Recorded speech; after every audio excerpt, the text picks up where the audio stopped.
buenas noches. ¿Todavía es de noche? Todavía es de noche. Hasta que no salga el sol no es de día. Pero bueno, ya se están despertando, es lo bueno. Aunque haya sido corta la noche, para mí lo fue.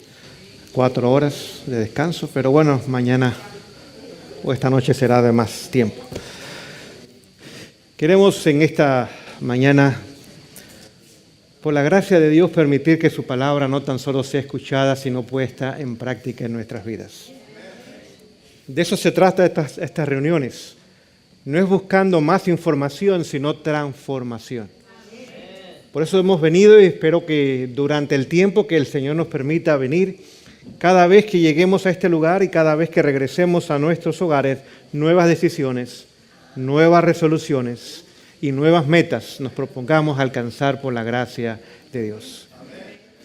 Querida congregación, no hay duda que estamos en los umbrales de la eternidad. ¿No les parece eso a ustedes?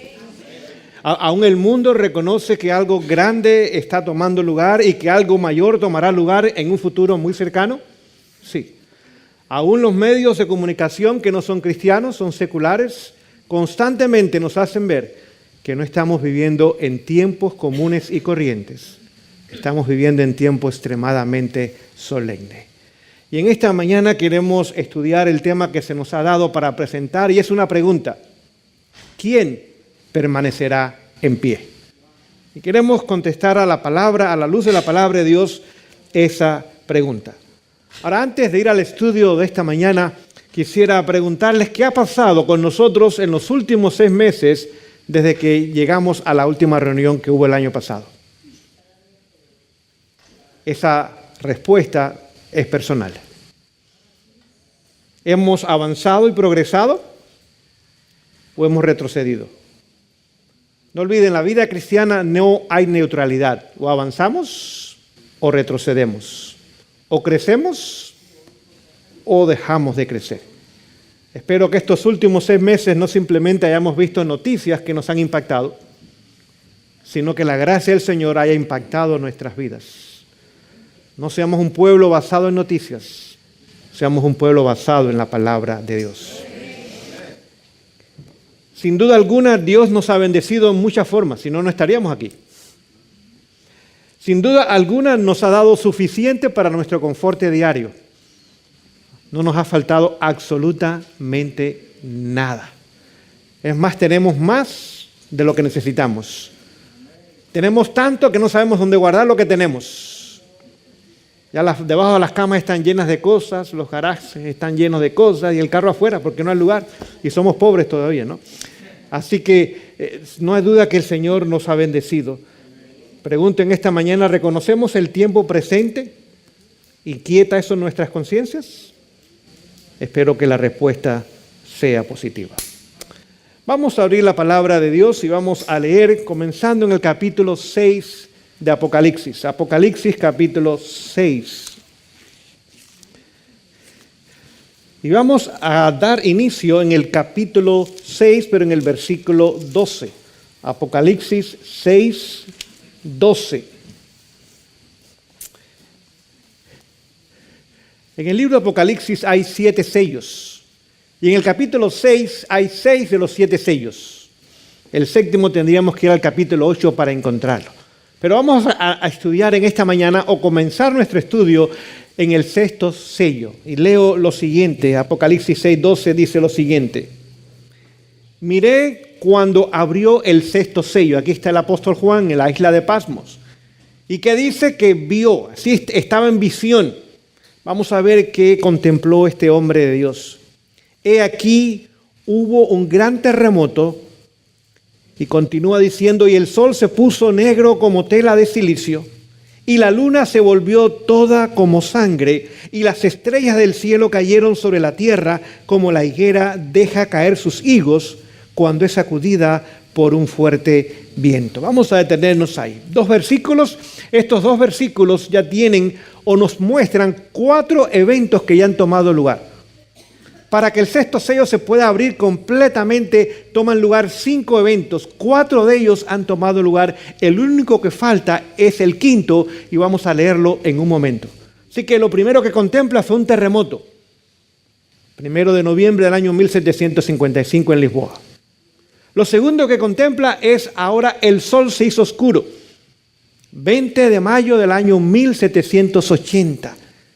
Y era tan oscuro el día que aún las gallinas fueron a dormir, la gente se regresaron a sus hogares del trabajo. Es más, la palma de la mano frente a la cara de la persona no se podía ver de tan oscuro que era el día, a pesar que era el mediodía. Esa misma noche, ahora tomó lugar el tercer evento, la luna llena, era como sangre. Así que el 20 de mayo del año 1780 se vio el tercer evento. El cuarto evento fue la caída de las estrellas, 13 de noviembre del año 1833. Así que lo que Juan escribió para nosotros ya es historia pasada. Vamos entonces a la historia futura. Vamos a continuar la lectura comenzando en el verso 14.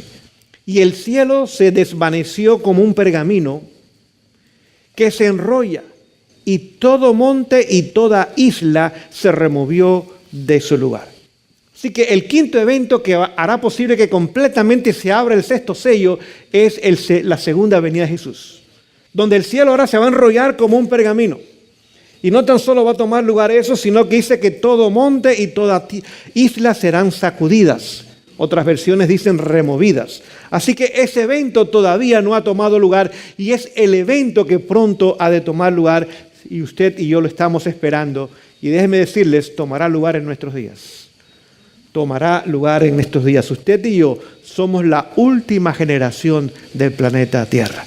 ¿Amén? No están muy animados ustedes todavía o están dormidos en esta mañana.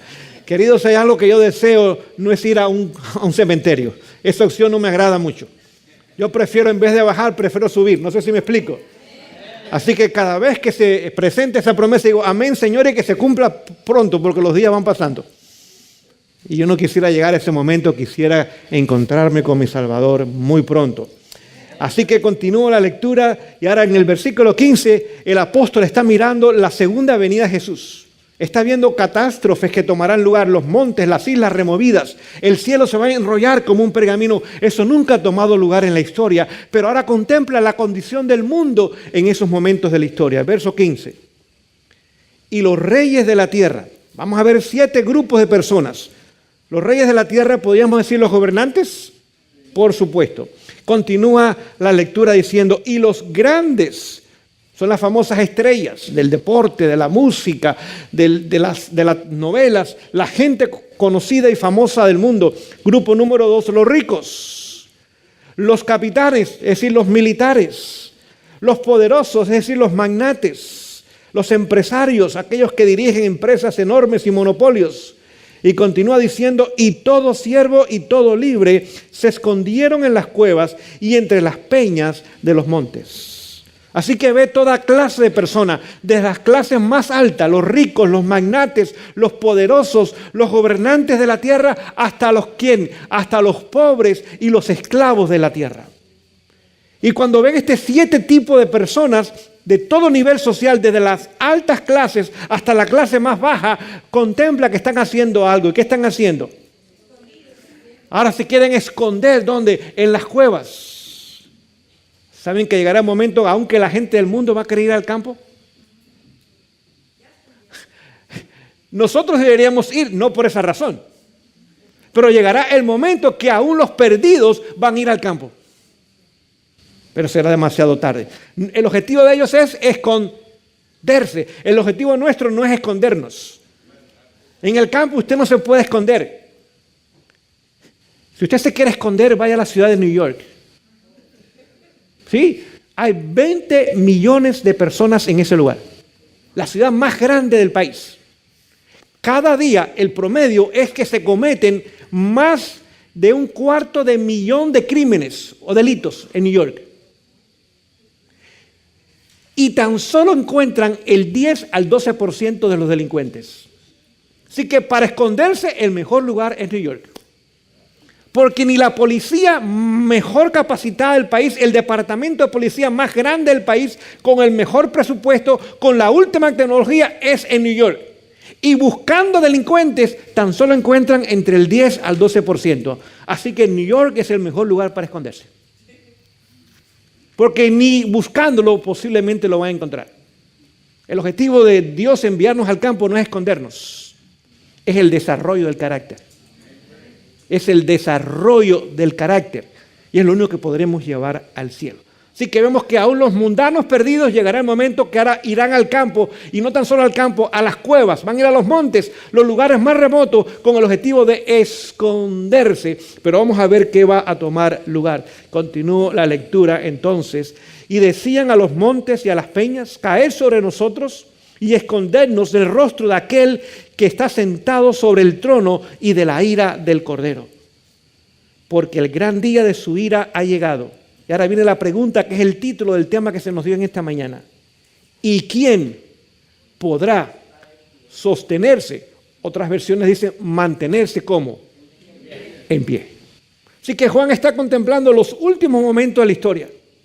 Ve las catástrofes que tomarán lugar. El cielo se va enrollando, islas y montes comienzan a desaparecer. La gente ahora corren a los montes y aún piden a las rocas que caigan sobre ellos. Quieren suicidio, quieren que perder sus vidas. ¿Por qué objetivo? Porque ahora contemplan el rostro. ¿El rostro de quién? De aquel que está sentado en el trono, que viene como Rey de Reyes y Señor de Señores. Aquel a quienes rechazaron, a quienes no quisieron escuchar de Él, aquel a quien ellos no tomaron tiempo para cultivar una relación de salvación con Él. En ese momento contemplan ese rostro y nadie se puede esconder, no importa en qué lugar del planeta se encuentre. Es más, se nos dice que una mirada al rostro de Jesús en ese momento traerá a su mente todos sus pecados que nunca se arrepintieron ni confesaron. Por eso piden la muerte. Un profundo sentido de culpabilidad los lleva a preferir morir. Estamos hablando de millones de seres humanos, no de un grupo nada más. Millones de seres humanos en ese momento prefieren morir de la forma más drástica. Que una roca caiga sobre uno no es la mejor forma de morir, queridos. Es muy drástica esa forma de morir. Pero prefieren esa experiencia antes que contemplar el rostro de Jesús. Y ahora Juan está muy preocupado. Dice, Señor, ¿habrá alguien en pie? Y eso es lo que en esta mañana queremos nosotros escuchar y estudiar. Dice, ¿quién podrá mantenerse en pie? Porque el gran día de su ira ha llegado. El versículo anterior habla de la ira del Cordero. ¿Quién es el Cordero? Jesús.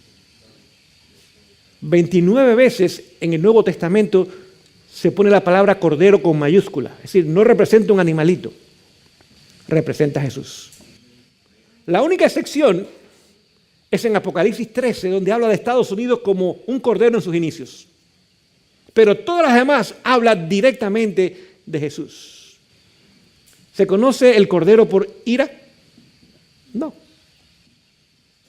Pero al final de la historia, el Cordero que va a revelar su ira. ¿Habrá algún mensaje que nos habla de la ira del Cordero en el libro de Apocalipsis? Sí, el mensaje del tercer ángel. Dice, y otro ángel lo siguió diciendo en alta voz, si alguno recibe la marca de la bestia o la imagen, y la recibe en su frente o la recibe en su mano, note, es algo personal, beberá de la ira del Cordero de Dios, que ha sido vaciada pura en el cáliz de su ira. Cuando termine la predicación del mensaje del tercer ángel, ¿qué viene? La ira del Cordero. ¿Y quiénes van a tomar o a beber de esa ira sin mezcla de misericordia? Lo acabo de mencionar. Los que reciban la marca de la bestia o el número de su nombre. Así que cuando termina la predicación del mensaje del tercer ángel, ahora viene el tiempo de la ira del Cordero. ¿Cómo llamamos ese tiempo? Tiene un nombre. El tiempo de gracia ha cerrado. Y ahora viene el tiempo de angustia, cual nunca hubo desde que hubo nación. Así que lo que Juan está diciendo acá es, cuando llegue el tiempo donde ya no haya gracia, donde ahora se va a revelar y mostrar la ira del Cordero, mas llegará el momento, el día, cuando el Cordero ha de regresar. ¿Quién permanecerá en pie? Esta mañana la respuesta no se encuentra en el capítulo que sigue, que sería el capítulo 7. Ahí está el sellamiento. Quienes permanecen en pie son los sellados. Y son 144,000. Ahí está la respuesta. Así que habrá un grupo que no va a esconderse en las montañas ni va a pedir su muerte. Este grupo ha de decir: he aquí nuestro Dios, le hemos esperado y Él nos salvará. Así que ese grupo permanecerá en pie, mientras otro grupo, ahora de rodillas o escondidos o a gatas, quién sabe cómo, pedirán su propia muerte, tratando de esconderse ahora en las cuevas y pidiendo su propia muerte. Pero vamos a ver que esta pregunta no tan solo se hace una sola vez en la Biblia. Vamos al libro de Malaquías y vamos a estudiar algo allí en capítulo 3 de Malaquías. Malaquías capítulo 3 es el último libro del Antiguo Testamento. Antes del libro de Mateo usted va a encontrar el libro de Malaquías. Es un libro pequeño de 4 capítulos. Y vamos a leer en el versículo 3, versículo 2. Malaquías 3:2 dice lo siguiente: ¿y quién podrá mantenerse o estar durante el tiempo de su venida? ¿Y quién podrá estar en pie cuando Él se manifieste? Porque Él es como fuego purificador y como jabón de lavadores. Así que en el último libro del Nuevo Testamento, Apocalipsis, está la pregunta: ¿quién podrá mantenerse en pie? Y en el último libro del Antiguo Testamento termina también haciendo la pregunta: ¿quién podrá mantenerse en pie cuando Él se manifieste y cuando llegue el tiempo de su ira? Pero vamos a ver que hay otros lugares donde también se nota lo mismo. Vamos a leer del profeta Nahum. Profeta Nahum. Vamos a comenzar nuestra lectura allá en el capítulo 1. Nahum capítulo 1 y vamos a leer el versículo 6. Nahum 1:6 dice lo siguiente: ¿quién permanecerá delante de su ira? ¿Y quién quedará en pie en el ardor de su enojo? Su ira se derrama como fuego y por él se hienden las peñas. Lo vemos en Apocalipsis, lo vimos en Malaquías, lo vimos en Nahum y vamos a verlo una vez más. Vamos al libro de Salmos, Salmo 130. Salmo 130. No, perdón, Salmo 76. Después vamos al 130. Salmo 76. Salmo 76. Y vamos a leer allá en el verso 7. Salmo 76, 7 dice lo siguiente: tú temible eres, ¿y quién podrá estar en pie delante de ti cuando se encienda tu ira? ¿No vemos las mismas preguntas en diferentes libros? En Salmos, en Nahum, en Malaquías y en Apocalipsis. Cuando algo se repite en la Biblia es importante, porque Dios no dice algo para llenar hojas con información, dice algo porque es muy importante lo que está diciendo. Es más, si lo dice una vez es muy importante. Si lo dice 4 veces es demasiado la importancia de lo que estamos leyendo. Ahora les voy a hacer una pregunta en esta mañana. ¿Cómo se llamó la expulsión de Satanás del cielo? Sí, cuando fue expulsado del cielo. Si usted va allí a Apocalipsis y no podemos leer todos los versículos, pues el tiempo siempre nos gana. Apocalipsis capítulo 12, versículo 9 dice que Satanás fue expulsado o lanzado, dependiendo de la versión, del cielo. ¿Y fue lanzado dónde? A la tierra, a este lugar. No es que podía ir a otros lugares, este era el lugar que podía estar él nada más. ¿Okay? ¿Cómo se llama ese evento? Tiene otro nombre que a veces le llamamos. Se llama la caída de Satanás. Cuando Adán y Eva pecaron, ¿cómo se llama ese evento? La caída del ser humano o la caída del hombre. Así que vamos a comenzar a ver un contraste. ¿Quién permanecerá como? en pie. Pero hay gente que cae. ¿Qué es lo que hace que la gente caiga? El pecado. Así que la pregunta que hace Juan al final es, Señor, cuando tú vengas, ¿quiénes habrán sido justificados y santificados para que puedan permanecer en pie en vez de aquellos que ahora caen como Satanás cayó, como Adán y Eva cayeron, como resultado de qué? Del pecado. Así que para permanecer en pie tenemos que alcanzar la perfección de carácter. Tenemos que tener completa victoria sobre el pecado, sobre todo defecto de carácter adquirido de nuestros padres o nosotros mismos los hemos desarrollado. Esa experiencia es la que hoy día debemos trabajar y hacer nuestra obra primaria en cada una de nuestras vidas. ¿Quién permanecerá en pie sin pecado cuando el Señor regrese por segunda vez? Ahora vamos al Salmo 130 y vamos a leer un versículo allá.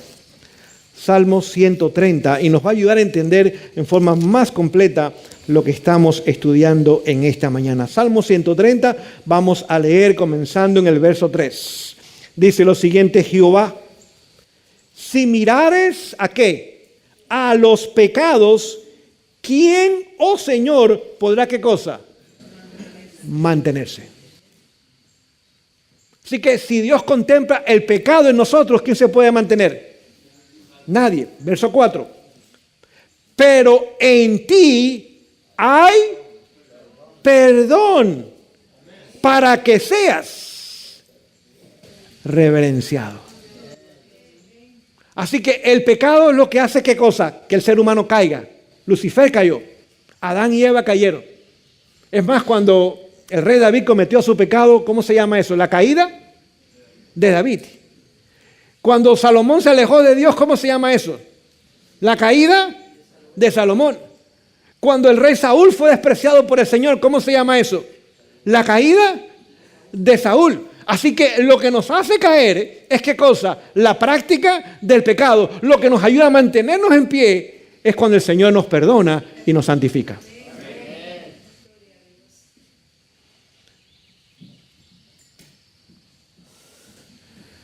Es más, vamos a seguir nuestro estudio. Vamos al libro de Oseas, capítulo 14. Después del libro de Daniel, usted va a encontrar el libro del profeta Oseas.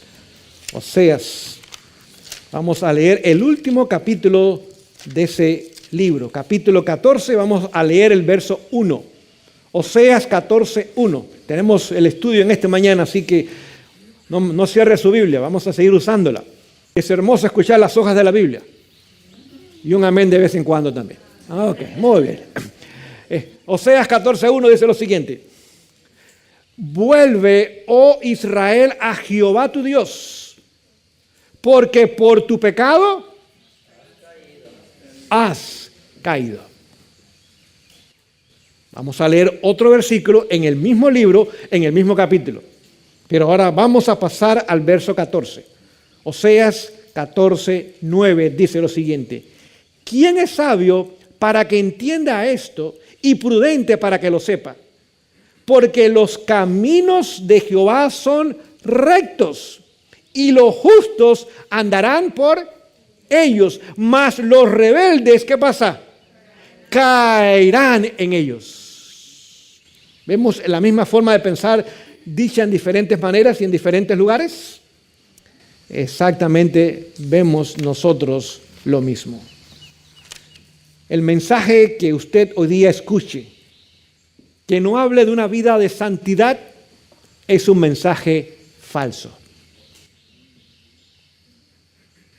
El mundo cristiano en su gran mayoría, y lamentablemente muchos de los adventistas también, piensan que todo lo que necesitamos es el perdón de Dios. Es cierto que necesitamos el perdón de Dios, pero necesitamos también la santificación de Dios en nuestras vidas. El perdón es el primer paso, pero no es el último ni es el único. ¿Me explico en esta mañana?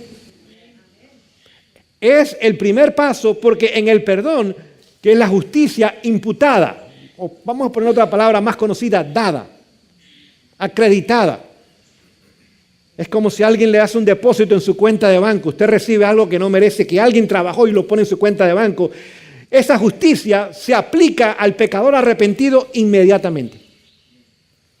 En el momento que confesamos nuestro pecado, porque nos hemos arrepentido por el pecado, ahora nos lo abandonamos en ese momento, somos justificados. Dice Proverbios 28:13, que aquel que esconde su pecado no prosperará, pero el que lo confiesa y se queda en él, no, se aparta de él, alcanzará ¿qué cosa? Misericordia. Y en esta mañana, porque ya está casi de mañana, aquí hay un grupo muy bonito de pecadores.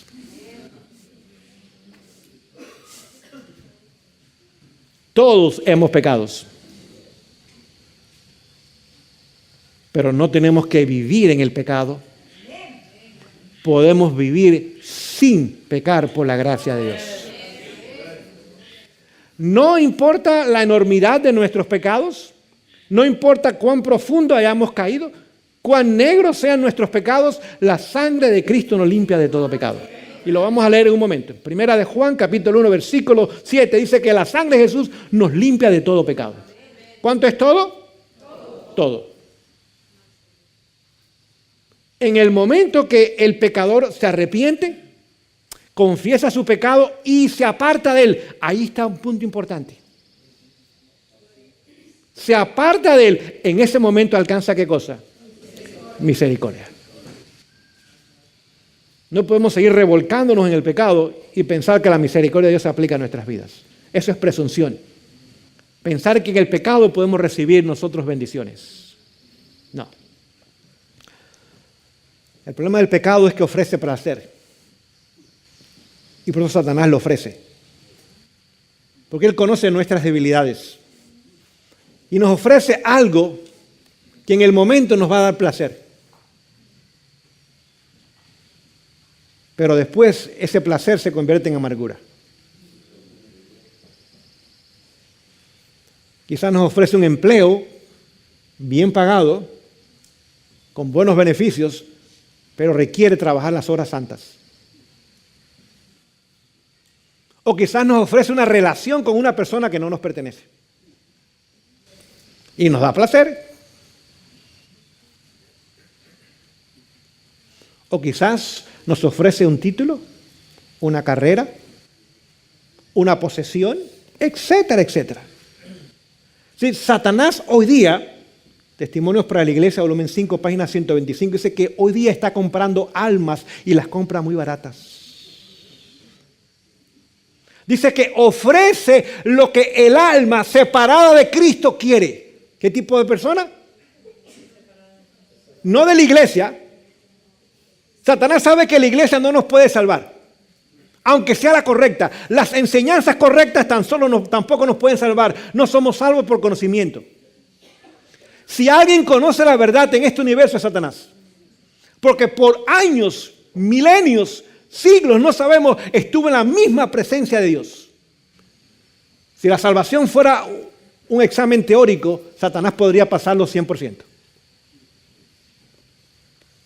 Dice que le ofreces a las cosas algo, a la gente algo, y las compra muy baratas, pero ¿las separa de quién? Dice, las separa de Cristo. Dice que a algunos les ofrece empleo, a otros relaciones, otros amistades, otro el aplauso del mundo, otro la aceptación. Allí usted puede leer, hay un párrafo entero que habla de los negocios que Satanás hace, dice continuamente, todos los días lo hace y compra las almas muy baratas. Dice, todos los días se hacen transacciones en este nivel. Preguntemos en esta mañana en forma personal, ¿estaré yo negociando con Satanás? Si estamos negociando con Satanás, les voy a decir algo muy serio y muy cierto. Nos va a ganar Satanás. Porque tiene mucho más capacidad que nosotros en todas las áreas. Es el momento de romper esa adicción con Él, sea lo que sea. Y hay suficiente poder en Jesús para hacerlo. Amén. Y poder vivir en la victoria sobre el pecado, no en el pecado.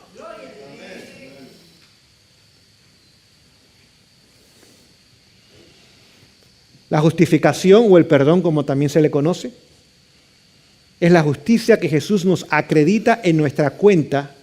Y usted y yo estamos en bancarrota espiritual. ¿Me explico en esta mañana?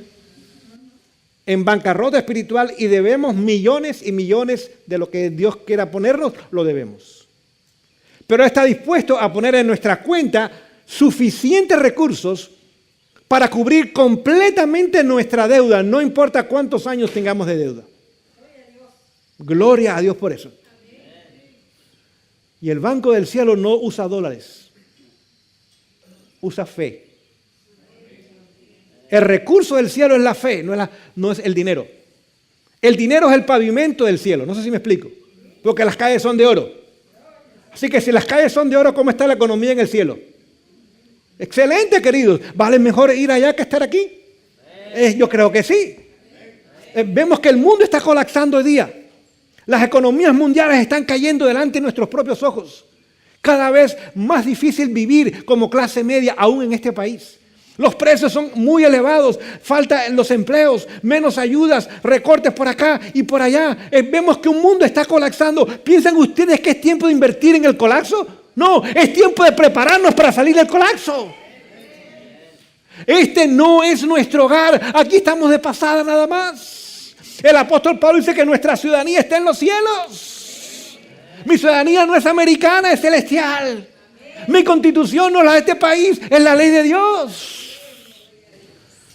Aquí estoy de turista nada más, es lo que dice mi visa, turista nada más. Porque mis afectos no están en este mundo, están en los cielos. Dice que Moisés vivía viendo lo invisible. Ahora, explíqueme cómo usted puede ver lo invisible si es invisible. Por la fe. Por fe. Veía una ciudad que no conocía, pero la veía. Y caminaba en ella, aunque caminaba en un desierto. Por la fe, lo que parece imposible se hace realidad. Hoy día, Moisés está caminando en esa ciudad. Y usted y yo debemos, por la gracia de Dios, pronto caminar en esa ciudad también. Ahora, ¿qué hace la justificación o el perdón? Número 1, nos quita la condena de muerte. ¿Amén? La paga del pecado es vida. Dice, la paga del pecado. Un pecado es suficiente para nuestra muerte eterna. Singular, no dice pecados.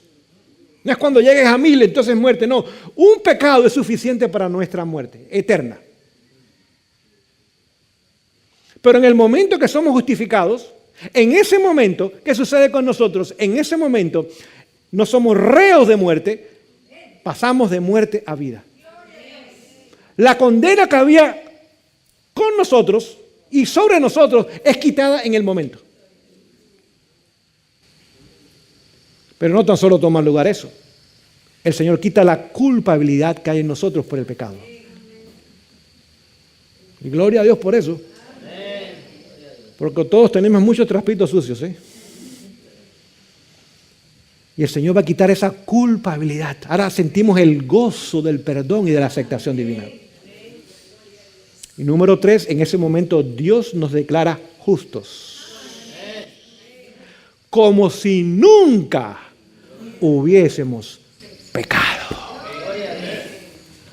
Gloria a Dios. Esa obra es de Dios. Usted y yo tan solo hacemos 2 cosas en esta obra. Número 1, aceptarla. Y número 2, colaborar con el plan de Dios.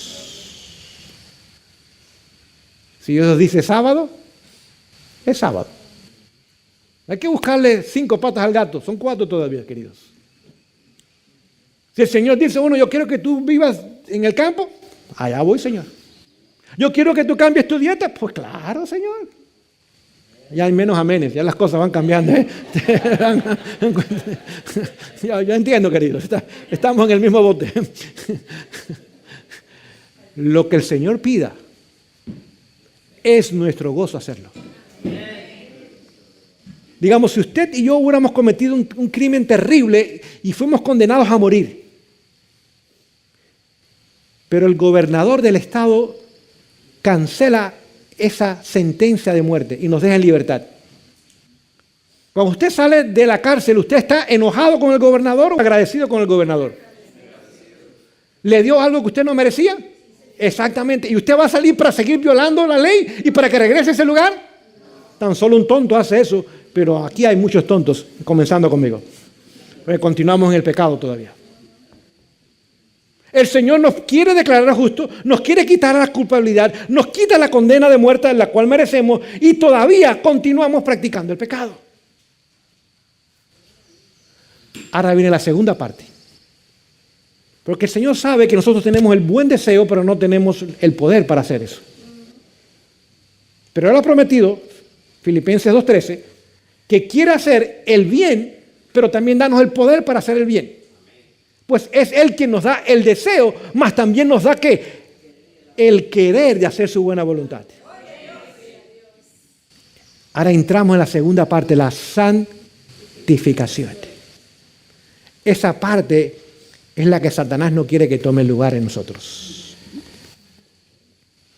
Por eso hoy día en el mundo cristiano no se habla de santificación. Porque Satanás ha logrado pensar que con la primera parte es suficiente.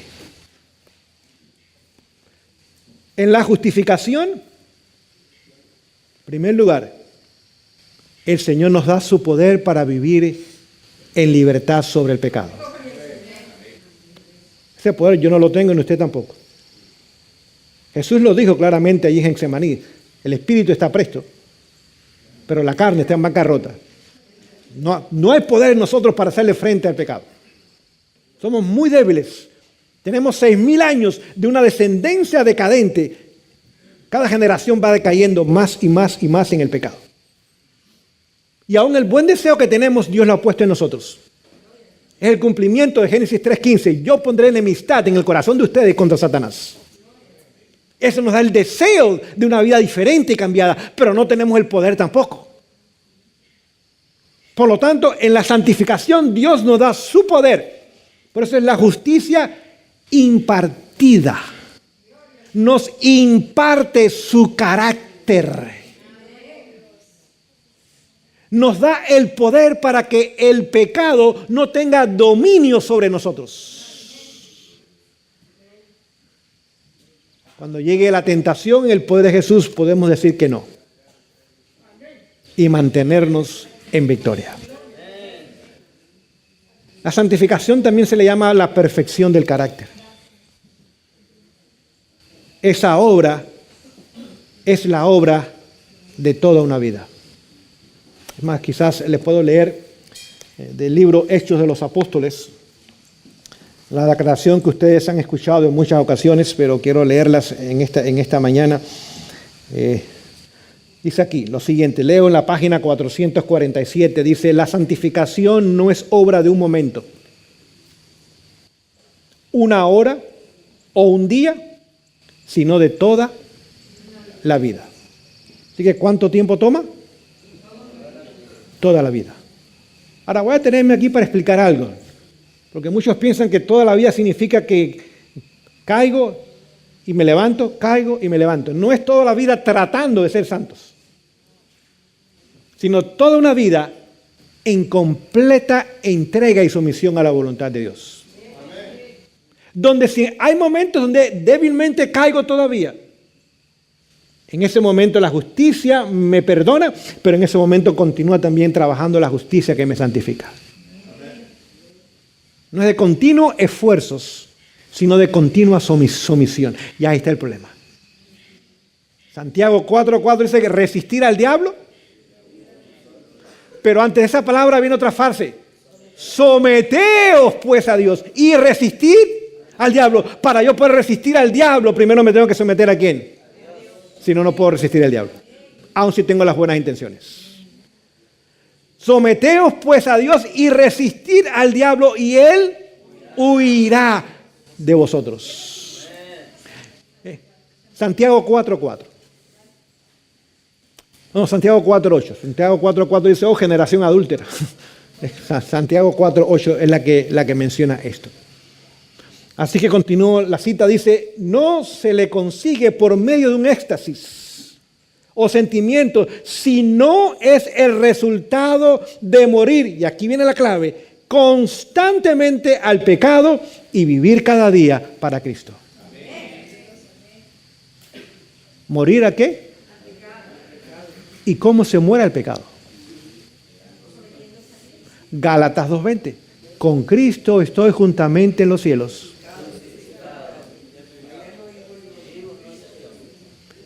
La única forma de morir al pecado es morir como Jesús murió en la cruz. ¿Duele? Sí. ¿Hay placer? No. ¿Se requiere negación? Sí. Y por eso que esta obra de santificación no es tan común ni es tan popular, porque requiere muerte. Dice Pablo, todos los días muero. 1 Corintios 15:31 dice, todos los días muero. ¿Cuántos días? No nada más los sábados. Todos los días son todos los días. Muero. Con Cristo estoy juntamente crucificado y vivo ya no yo, sino Cristo vive en mí. Y lo que ahora vivo en la carne, lo vivo en la fe del Hijo de Dios, quien me amó personalmente y se entregó por mí. Pero para morir en la cruz se requiere la ayuda de una esposa o un esposo, o de los hijos, o del vecino, o se requiere la ayuda de alguien, porque cuando usted y yo vamos a morir en la cruz, extendemos la mano y con la otra sostenemos el clavo, pero no nos podemos clavar. Yo necesito que alguien clave ese clavo y todavía amar a la persona que está clavando el clavo. Y los esposos somos expertos en eso. Ambos. Yo necesito que todos los días yo voy a la cruz y mi esposa me clave. Y todavía amarla y decirle, te amo, querida. Jesús no se clavó él mismo. No podía. Los soldados tuvieron que clavarlo. Y Jesús oraba por ellos. Señor, sálvalos y perdónalos. No saben lo que están haciendo. ¿Saben que por eso existe el divorcio? Porque Satanás no quiere que mi esposa me crucifique todos los días. Dice, no, eso no puede pasar, que lo crucifique, no. Búscate otra, menos arrugadita y más jovencita. No. Por eso existe el divorcio. Porque nos quita a una de las personas que todos los días nos clava. Dice, no, pero es que ese hombre o esa mujer yo no lo soporto, es imposible de vivir con él. Un momento. Usted no podía vivir sin él antes del matrimonio, ahora como después del matrimonio no puede vivir con él. ¿Algo pasó ahí? Porque nadie se casó con una pistola en las sienes. Usted y yo tomamos esa decisión y con una sonrisa y dijimos, así lo declaro. Y ni la muerte nos puede separar. Es más, renuncio a todas las demás, dije yo. Y me dedicaré tan solo a ella mientras ambos vivamos. No hay nadie romántico aquí, nadie dijo amén. ¿Qué cosa?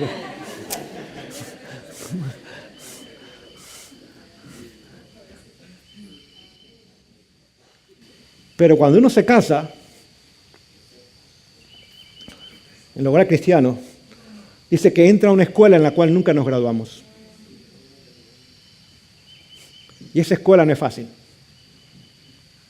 Porque en la escuela hay exámenes, ¿sí o no? Hay tareas. Hay que desvelarse a veces en las noches para estudiar. Hay que romperse la cabeza. Hay que quemar las pestañas. Y ese es el matrimonio. Porque unos se casan con brillos y terminan con escalofríos. No sé si me explico.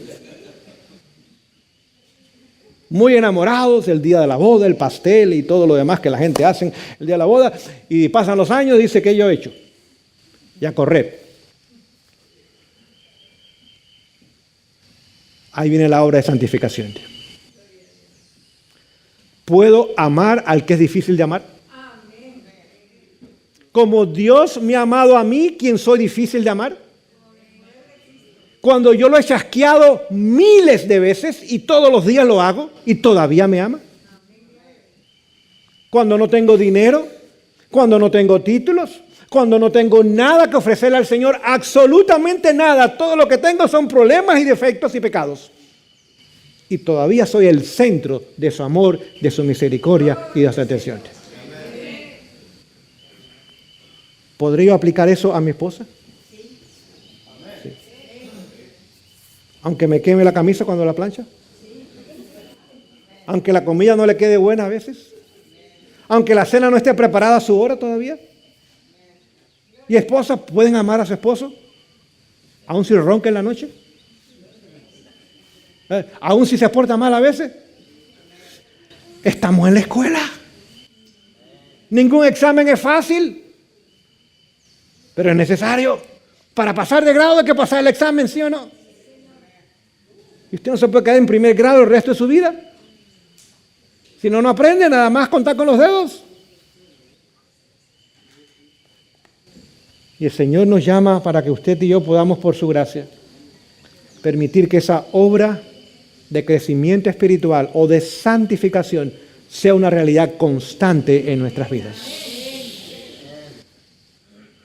Continúa la cita diciendo, no pueden corregirse los males ni producirse reformas en el carácter por medio de esfuerzos débiles e intermitentes.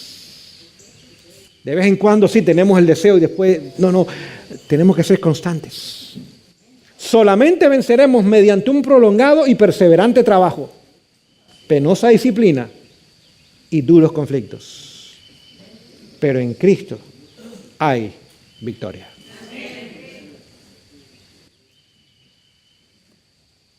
Leyéndole del mismo libro, escuchen esta declaración, página 446, dice Juan y Judas, ¿ambos eran discípulos? ¿Sí? ¿Ambos pasaron 3 años y medio con Jesús? ¿Ambos fueron enviados en 2 ocasiones a misiones misioneras? ¿Aún echaron demonios, hicieron milagros, hicieron muchas cosas bonitas y grandes? Sí. Ambos discípulos tuvieron las mismas oportunidades de estudiar y seguir el modelo divino. Ambos estuvieron íntimamente relacionados con Jesús y tuvieron el privilegio de escuchar sus enseñanzas. Cada uno de ellos poseía graves defectos de carácter. Se parecen a nosotros, ¿verdad? Por lo menos se parecen a mí. Graves defectos, plural, de carácter. Ambos tuvieron acceso a la gracia divina que transforma el carácter. Pero mientras uno en humildad aprendía de Jesús, el otro reveló que no era un hacedor de la palabra, sino solamente un oidor. El uno destruyendo diariamente el yo y venciendo el pecado. Fue santificado por medio de la verdad. El otro, resistiendo el poder transformador de la gracia y dando rienda suelta a sus deseos egoístas, fue reducido a un siervo de Satanás. Y la cita termina diciendo,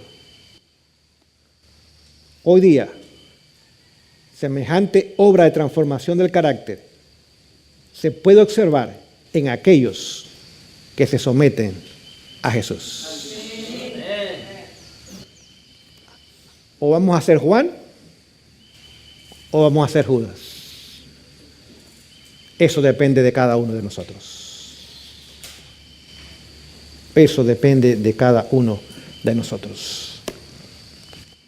¿Cómo se logra la obra de santificación? Vamos al libro de Hebreos y vamos a terminar en esta mañana. Libro de Hebreos.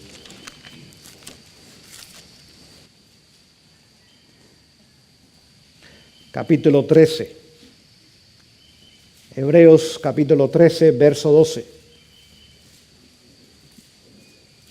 Hebreos 13, 12 dice, por lo cual también Jesús, para santificar al pueblo mediante su propia sangre, padeció fuera de la puerta.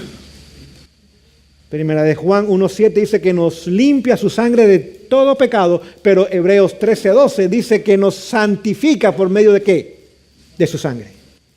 Así que lo que nos justifica nos perdona y lo que nos santifica es lo mismo. Es la sangre de Jesús la que hace ambas obras en nosotros.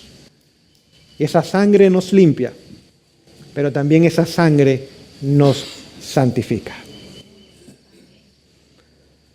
La santificación no tan solo quita el poder del pecado en nosotros, sino que nos ayuda a mantenernos libres.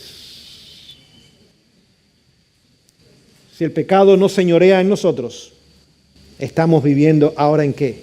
En la libertad que el Señor nos ofrece. Vamos a leerlo en el libro de Romanos. Libro de Romanos, capítulo 6. Romanos capítulo 6, vamos a leer el verso 22. Mas ahora que habéis sido libertados del pecado, esa es la justificación o el perdón. Mas ahora que han sido perdonados o justificados del pecado y hechos siervos de Dios, tenéis por vuestro fruto, ¿qué cosa? La santificación y como fin, ¿qué más? La vida eterna. ¿Vemos los tres pasos en la salvación? Justificación, santificación y glorificación. La glorificación tomará lugar cuando Cristo regrese por segunda vez. Esto corruptible será vestido de incorrupción. Esto mortal será vestido ¿de qué? De inmortalidad. Así que cuando Jesús regrese es el cambio de la naturaleza humana caída a una naturaleza santa como la que tenía Adán y Eva antes del pecado.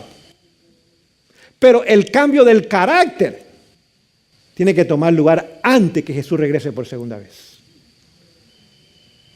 No sé si me explico en esta mañana. Déjeme leerlo. Le voy a leer el libro El Hogar Cristiano en la página 12. Hogar Cristiano, página 12.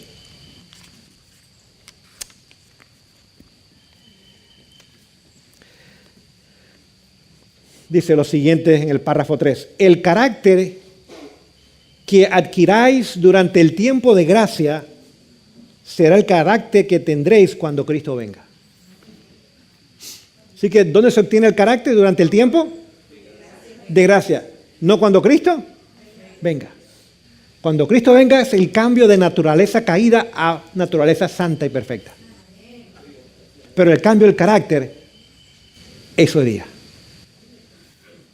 Y Jesús en este mundo, con las mismas herramientas que usted y yo tenemos, desarrolló un carácter perfecto en este mundo. Y usted y yo tenemos el privilegio de, por su gracia, permitir que la misma obra se haga.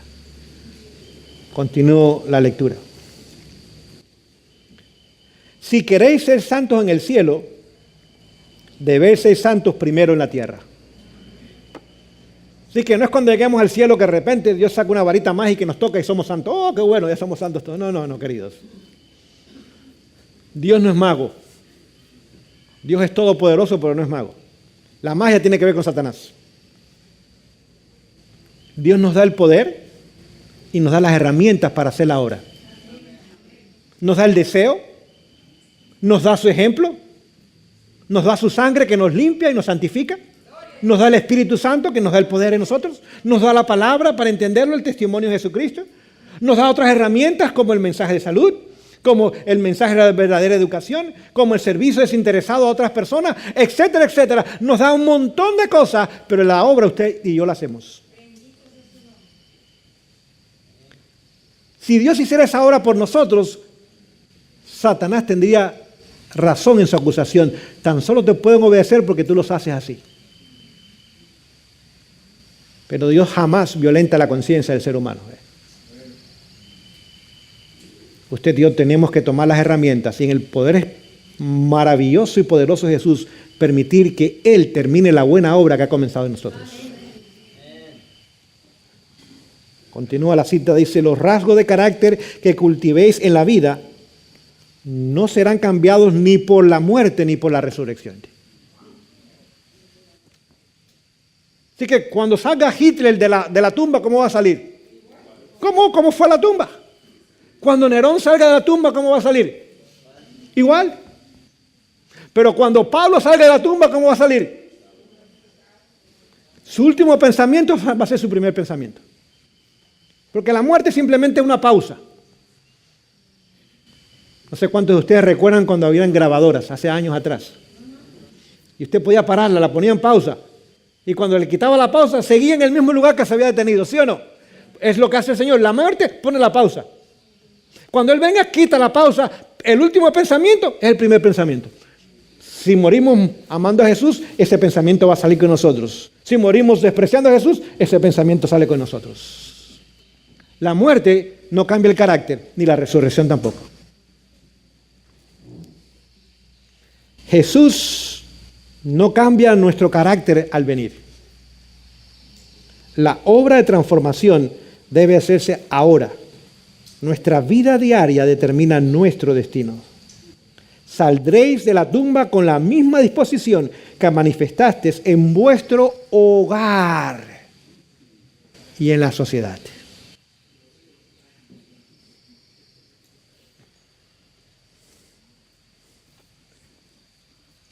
El Señor desea que usted y yo podamos permitir, en primer lugar, ser santificados, pero en primer lugar, ser primero justificados. En esta mañana Él nos invita, si estamos cargados y trabajados, dice, venid a mí y yo os haré descansar. Tomad mi yugo sobre vosotros, el cual es ligero, no es pesado. ¿Saben lo que pesa? Es el pecado. Y pesa un montón. Pesa mucho. El enemigo nos cobra intereses cuando pecamos y altos intereses. O a veces un momento de placer trae el resto de una vida desdichada. ¿Cuántas personas están en una prisión pasando el resto de su vida por un momento que perdieron el control? Miles y miles de personas. El Señor desea en esta mañana ayudarnos a entender que Él tiene el poder y su sangre preciosa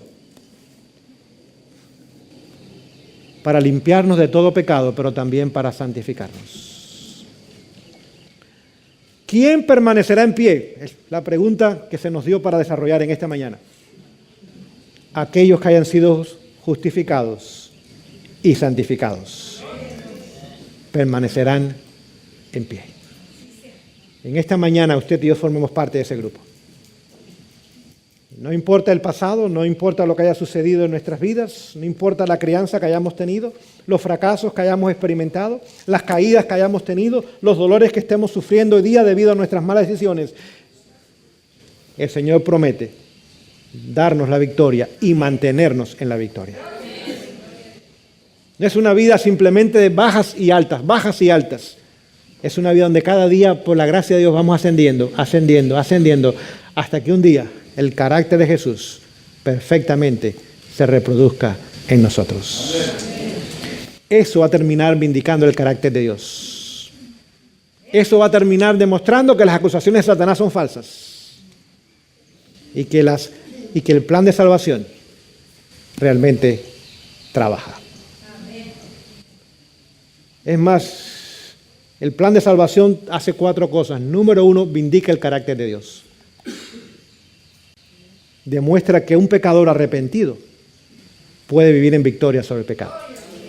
2, nos ayuda a nosotros, porque la paga del pecado. Y si no hay victoria, lo que nos queda es muerte.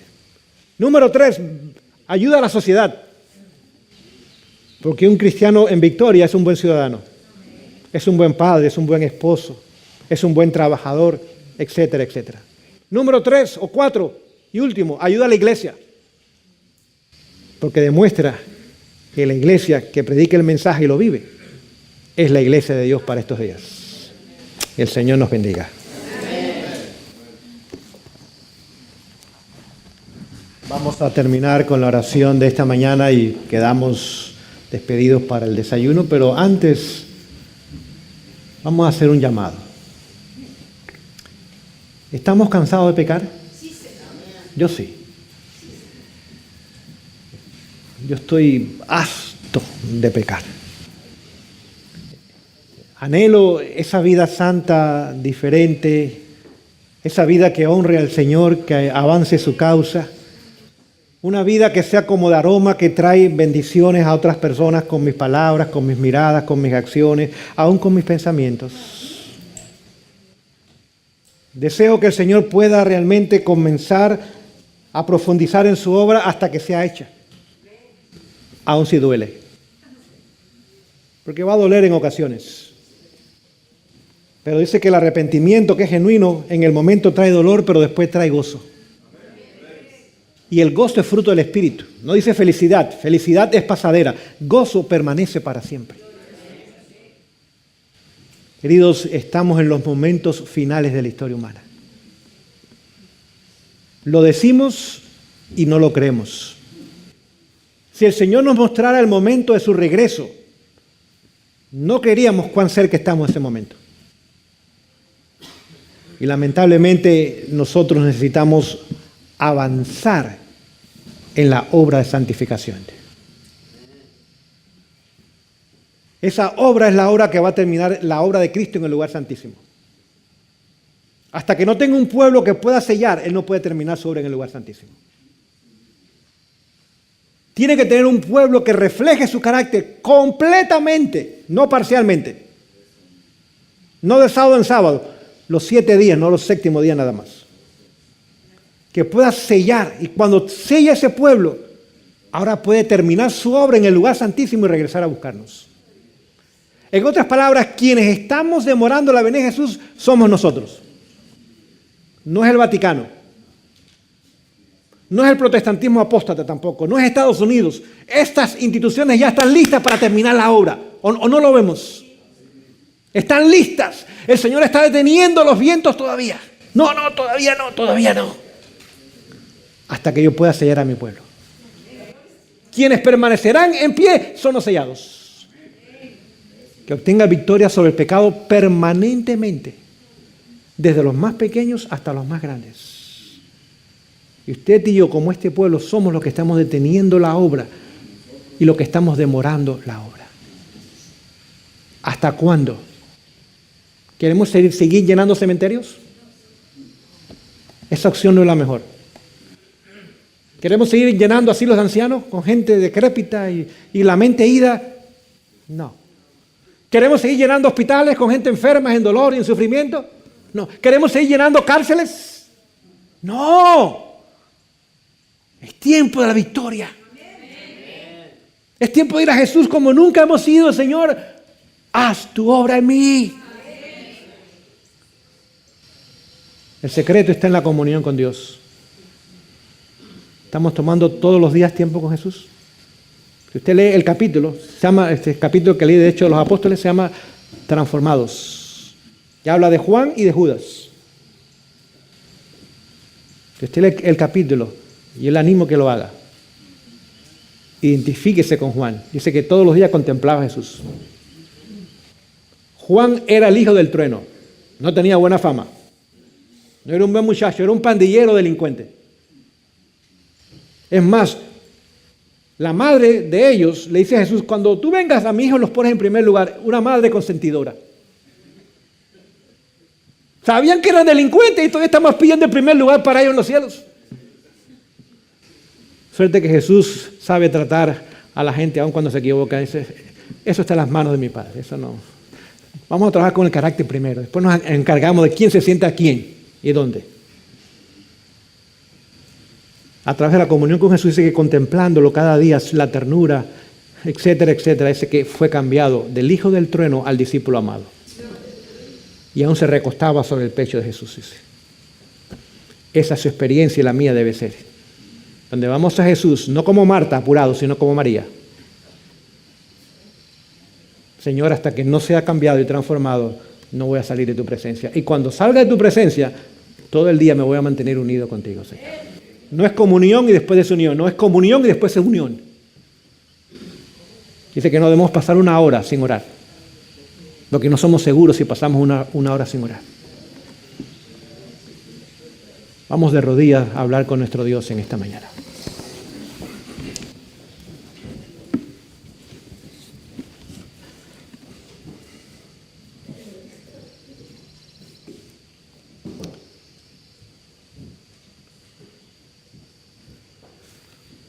Amoroso Padre Celestial,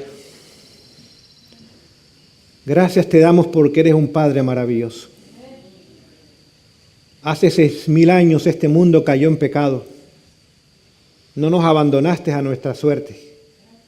En ese mismo momento Jesús tomó nuestro lugar y prometió que un día vendría a este mundo, viviría una vida santa y perfecta, moriría en una cruz cruel, dejaría una tumba vacía y regresaría a los cielos para interceder por nosotros.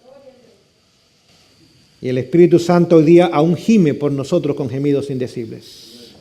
Vemos que la deidad ha trabajado por más de 6,000 años en la salvación de cada ser humano. Señor, que no te chasquemos si no estemos allí el día de tu regreso.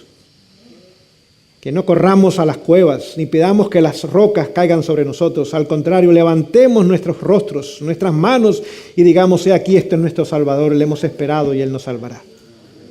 Y escuchemos las palabras más maravillosas: bien, buen siervo fiel, sobre poco fuiste fiel, sobre mucho te pondré, entra en los gozos de tu Señor.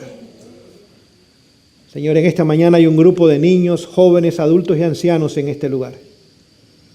Todos nos encontramos en la misma condición, destituidos de toda gloria divina, pecadores de años, sin nada que ofrecerte, pero nos invitas a que vayamos con toda seguridad al trono de la gracia y allí encontraremos oportuno socorro.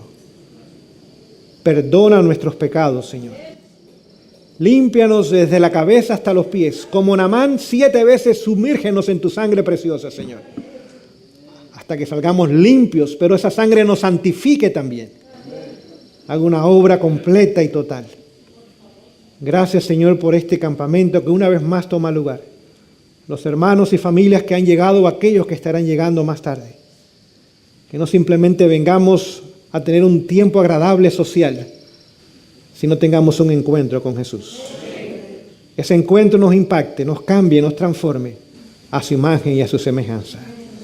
Gracias por el desayuno y los alimentos que ya han sido preparados y también el descanso que nos diste en la noche. Gracias por el nuevo amanecer. El sol ha salido, que ese sol sea el sol de justicia, quien trae salud en sus alas. Gracias por tu palabra, en el nombre maravilloso de Jesús. Amén.